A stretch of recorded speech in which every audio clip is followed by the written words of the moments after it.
everyone, Ken here, back with another video where I review your projects, resumes, and portfolios. Special thanks today to Keshav for letting me go through his resume and his GitHub portfolio. I think this one is pretty interesting also because he has a lot of GitHub experience, he has pretty advanced resume and project experience, and I think there are a couple tweaks that could really help him on his interview path.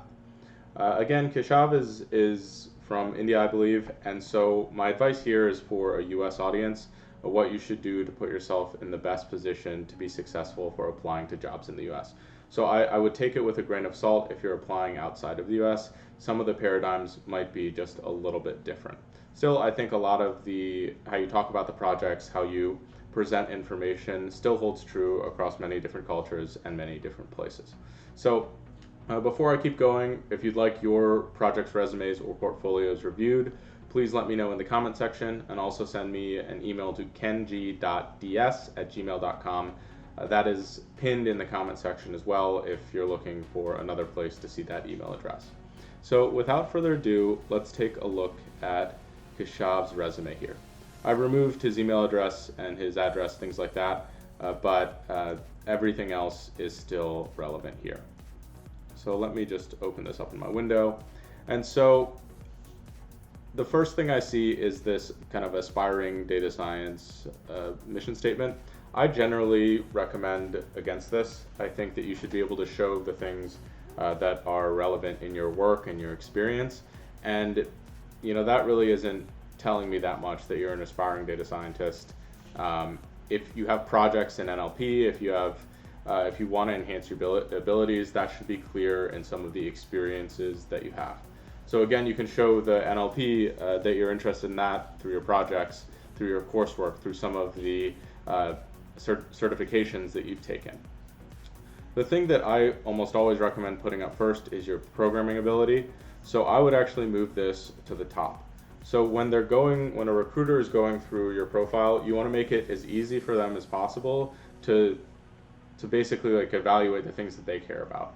The first pass of the resume, what they care about is that you're a good fit for the position, both based on your programming aptitudes, but also on your work experience. So I think since he still is a student, it's okay to put his education up top, but he does already have a data science internship. I might even put that above the education. Another thing that I would recommend, he has all these certifications and coursework. I would just lump that under the education. It makes it look like you have a lot more robust education, and I think that it's totally fine to put it there rather than breaking it apart. I look at certifications as coursework, not as equal to traditional education per se, but as in the same category. So, aside from that, I really like that he's a professional violinist. I think that shows awesome individual experience. I would absolutely keep this activity section.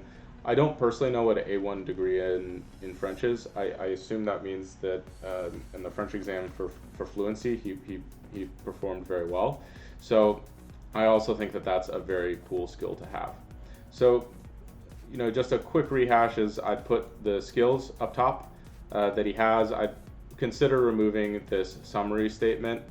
Then I'd go in and make the education section a bit more robust. And also, I would have him kind of experiment with how he talks about some of this work. So I really like how organized this is, but I would like a lot more specificity in the outcomes. So he talks about what he does in terms of a technical standpoint, but he doesn't talk necessarily about the value that he creates. We should always be thinking about value first. So, in this one is good. So he talks about raising 6 million INR. That's a clear outcome, and we should be leading with that. One thing I don't necessarily like about this one is he says, and raised a massive amount of 6 million INR. I don't think you need modifiers when you have numbers. With data science, we're trying to give as clear and objective and understanding of value as possible to people. And when I wouldn't say it's embellishing, but when we use words like massive or huge or whatever it is, I think that detracts a little bit from credibility. So I would make sure that he's being very precise with his language, and that could make, and again, lead with value. That could really make this stand out even a bit more. I would also include this research work with his experience. I would like to know a bit more if this research was through school or what that looked like, because this research bullet is fairly vague. So, honestly, this is really good. He has great experience. It looks like he already has had a data science internship, which I think is extremely valuable in getting another internship or a job. So you want to highlight that. You want to celebrate that as much as possible. I'm going to go in and actually look at a couple of these projects now.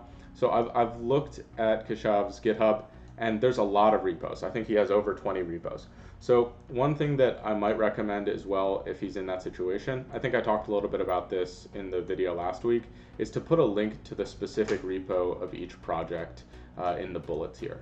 So if he goes through and has those, if the recruiter or the manager wants to learn more about those specific projects, they can just click on the link and go straight to it, rather than having to sift through his entire GitHub profile to understand that. So the last thing that I would add on that is, if he were to create a data science portfolio website, I think that would also create a tremendous amount of value, because it could cut through some of the noise in his GitHub profile.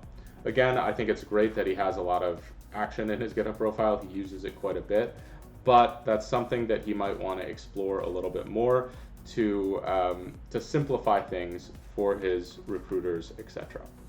So now let's actually move on to his GitHub here. So again, there's a ton of different repos. I like his picture. I think it's fine that he has his undergrad there.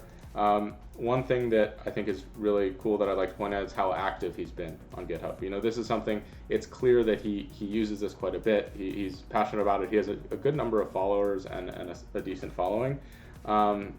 And a lot of people have actually, starred his repos or he starred their stuff. So kind of a GitHub power user, which looks really good, because that shows one thing: you can definitely work as a team pretty well. I'm not going to go too in depth into the projects. I'll probably just look through the readmes here. So he has pretty solid readmes. This is pretty textbook. A good. I absolutely love this, how he has the accuracy of each of these models, and he has a web app. So this is a very strong repo or readme. And he has a pretty good file structure here as well. So he's clearly made this into a web app. In his profile, I think it's totally fine to go through and call that out, send a link to your project. These are the types of things that I think look really impressive, and they show that you have an kind of end-to-end understanding of these things. A lot of his projects lean a little bit more on the kind of software engineering side, and I think that that's totally fine. You want to highlight your strengths and actually make sure that people are aware that you have a strong software engineering background, that you can build out some different app features and things like that. So again, this is another really strong repo. He has examples of exactly what the apps do. I think that there's a little bit less of a data science focus on some of these, but that's totally fine. I think you should share projects as long as you believe that they're relevant. So I might recommend that he goes through and does a few more very specific data science projects. But aside from that, he should absolutely keep doing what he's doing. I love the pictures in here of the actual apps that he's building and the infrastructure that he has.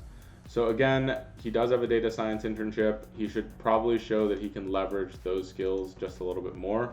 I don't think I see any Jupyter notebooks or anything like that. He does have some PyTorch models and some things like that, but they're not necessarily on his resume. So if we were to go back to his resume, I'd make sure that he has really relevant projects for the roles, and that's something he should do when he's actually applying to specific jobs. You should be choosing projects that are very relevant to the actual task at hand and what the company is asking for. So he does have that mission statement up top about doing NLP. He should probably do one or two more projects related to NLP and make sure that he highlights them in the project section of his resume there. So again, I think Keshav has a really awesome profile in general here. this is a lot more advanced. It's again a bit more on the software engineering side, which is totally fine. I would just recommend that he make his profile, his resume, all these things a little bit more seamless for the recruiters, and I think that that'll increase his percentage of actually getting into the door, getting these interviews. The resume is something that will not get you a job. It is something that will just open them as many doors as possible. The data science process of getting a job is a numbers game. If you can get in more doors and you start having more interviews, you increase your chances of actually getting a job down the road. There isn't one thing that you can do that will guarantee anything. You just have to increase your funnel, having a good and clear resume, a portfolio website, any of these things are the best ways to do that. So thank you again, Keshav. Thank you everyone for watching. I hope that this will be helpful in improving how you guys think about your resume, and also will give examples of things that are done really well, like his web apps, and things that you can improve on with the structure of the resume. So thank you so much for watching, and good luck on your data science journey.